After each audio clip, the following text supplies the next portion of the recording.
Makakatulong po natin sa ating pag-aali ng mga bulaklak ang mga tagabantay Pasig ng ating mahal na lungsod.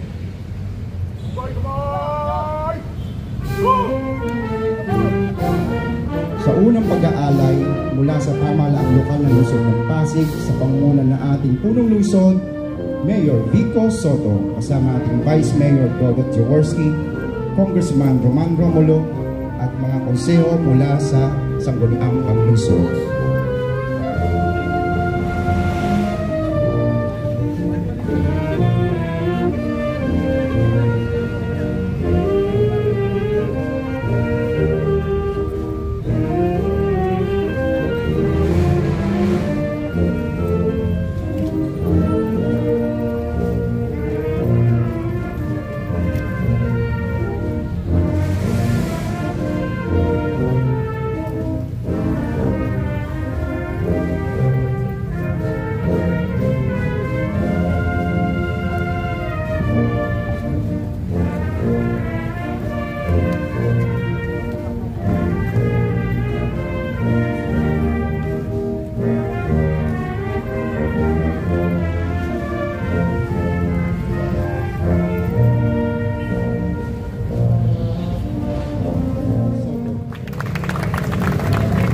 Salamat Sir Albert.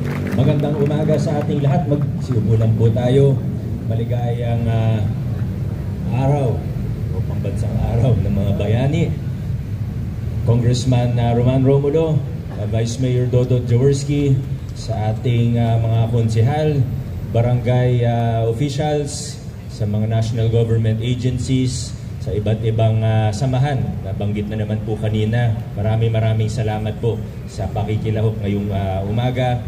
Gaya po ng nabanggit kanina, ang po National Heroes Day. Nagsimula po ang National Heroes Day nung maipasa ang batas ng panahon ng mga Amerikano noong 1931. Kung hindi ako wala si Consi Buboy, hindi ko ma-check sa kanya kung 1931 po talaga. Nung panahon na yon, sa ilalim tayo ng mga Amerikano, pero may mga mambabatas na Pilipino na sabi nila dapat kilalanin natin yung mga bayani natin, mga bayaning Pilipino. Kaya nabuo yung batas para sa National Heroes Day. At napili nila last Sunday of every August. Last Sunday of every August. Nung sinusubukan kong i-research kung bakit last Sunday of August, yung National Heroes Day nung panahon na yon, wala akong mahanap na tsak talaga na sagot eh. Pero yung yung dahilan, tanungin natin si Consi Buboy pag nakita natin siya, sabi, yun daw yung araw na pinakamadaling mag-organisa ng mga event, hindi daw makaka-istorbo sa trabaho, kasi Sunday na rin yung pangkaraniwang day off ng mga panahon na yun. Pero nung panahon ng mga Hapon, pinalitan yung National Heroes Day natin, pinagsama po siya sa Bonifacio Day. Kasi daw, siguro alam niyo na kung bakit, di ba? Medyo, sabi nila, may confusion. Kasi yung Bonifacio Day, pinagdiriwang naman natin doon. Hindi lang yung buhay ni Bonifacio, kundi lahat daw na rin ng bayani. Pinag-isa na lang nila. Panahon ni President Quirino, binalik siya sa last Sunday of every month of August. Tapos nung panahon na lang ni President Arroyo noong 2007, kung maalala po ninyo yung holiday economics, wala naman talagang yung last Sunday ginawang every last Monday of August para maging holiday po siya. Yun lang talaga yung dahilan nun. Pero bakit August? Bakit sa last week of August siya ginugunita? Base sa ating research, talagang si Consi Buboy nun, siya yung proponent na gawin August 10. Pero sabi, hindi pwedeng August 10. Dapat yung malapit sa umpisa ng revolusyon. At alam natin, gaya nung nabanggit kanina ni Consi Angelo, yung kinikilala natin ngayon na umpisa o yung marka ng umpisa ng revolusyon noong 1896 ay yung Cry of Pugadlawin na August 23. Noong araw, sabi nila, Cry of Balintawak, may mga ibang historiador, may mga ibang yun pa rin, nagdedebate pa rin hanggang ngayon, August 26 naman yun. Pero basta August, yun ang umpisa, August 1896, so dulo ng August 1896 ay yun po. Kaya ngayon, bagamat hindi lang naman yung mga katipunero ang binibigyan natin ng pugay tuwing National Heroes Day, eh syempre doon po nag-umpisa yun. At kaya August ang ating National Heroes Day, at specifically end of August. Konting trivia lang kasi kagabi ko lang din nalaman yung buong kwento. At alam nyo, taon-taon meron tayong ganito, hindi lang National Heroes Day kundi iba't ibang paggunita, diba? Mula sa Araw ng Kalayaan hanggang Rizal Day, Bonifacio Day. Kaya ako sa sarili ko, sabi ko, pag-aralan na rin natin to kasi hindi pwedeng hindi naman maganda na basta taon-taon may paggunita tayo, may pagdiriwang, may flag raising ceremony. Importante na yung mga buhay nila, yung mga buhay ng mga bayaning nauna sa atin, ang mga bayani na silang nagsakripisyo, nagpakabayani para makarating tayo bilang isang bayan kung nasaan tayo ngayon. Napaka-importante na maging inspirasyon sila, na patuloy silang maging inspirasyon sa mga buhay natin hanggang ngayong taon 2025 hanggang sa hinaharap. Minsan may mga nagtatanong po sa akin, Biko, ba't ang tapang mo? O di ka ba natatakot pag may nakakabangga ka? Pero pag sinasabihan ako ng ganun, pag tinatanong ako ng ganun, humingiti lang ako. Pero alam niyo kung ano yung nasa isip ko talaga?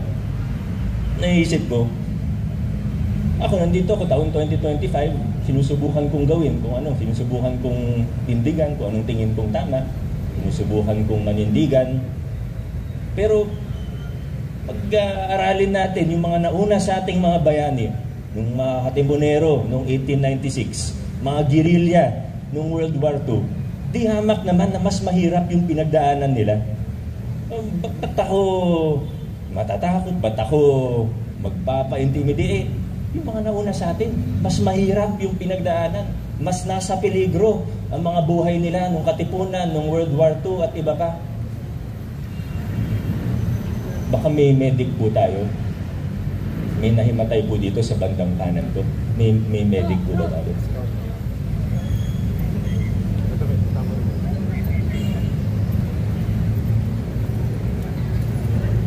Nakatayo na po siya. Okay.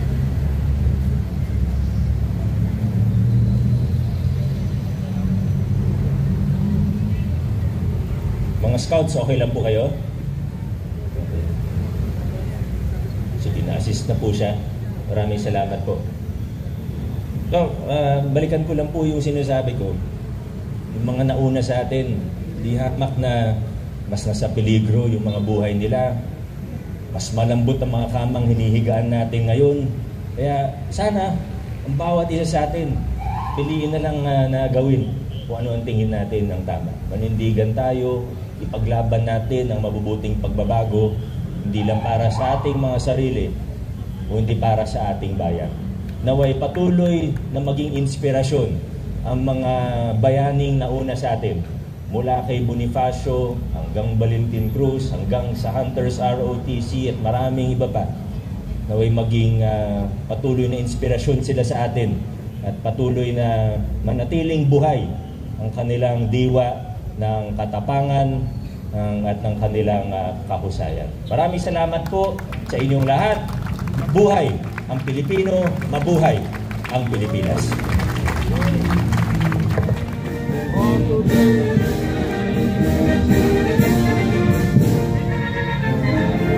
Dinaaniyahan po na ating mga barangay officials, ang mga kapitan.